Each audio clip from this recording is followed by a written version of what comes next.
YCP పాలనలో తిరుమలను అపవిత్రం చేశారని మంత్రి నారా లోకేష్ ఫైర్ అయ్యారు. గత ప్రభుత్వంలో తిరుమలకు సరఫరా చేసే నెయ్యిలో పందికొవ్వు, చేప నూనె ఉన్నట్లు నిర్ధారణ అయిందన్నారు.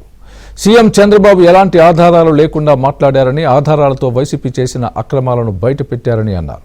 తప్పు చేసిన వారిని వదిలిపెట్టేది లేదని మంత్రి లోకేష్ హెచ్చరించారు.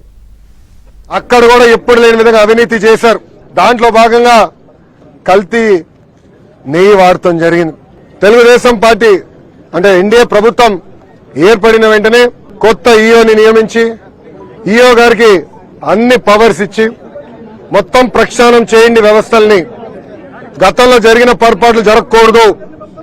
నెయ్యి టెస్ట్ చేయండి, బియ్యం టెస్ట్ చేయండి, కూరగాయలన్నీ టెస్ట్ చేయండి, నాణ్యత మనం మెయింటైన్ చేయాలని చంద్రబాబు నాయుడు గారు ఆదేశాలు జారీ చేసి పంపిస్తాం జరిగింది.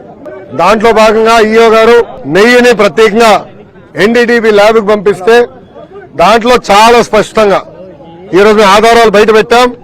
చాలా స్పష్టంగా పంది మాంసం ఉందని, అదేవిధంగా బీఫ్ ఫ్యాట్ ఉందని, ఫిష్ ఆయిల్ అంటే చేప ఉందని చాలా స్పష్టంగా రిపోర్ట్లో వచ్చింది. చంద్రబాబు నాయుడు గారు ఏమైనా మాట చెప్తే ఆధారాలతో చెప్తారు. అందుకే నేను చెప్పారు, ఈ రోజు ఆధారాలు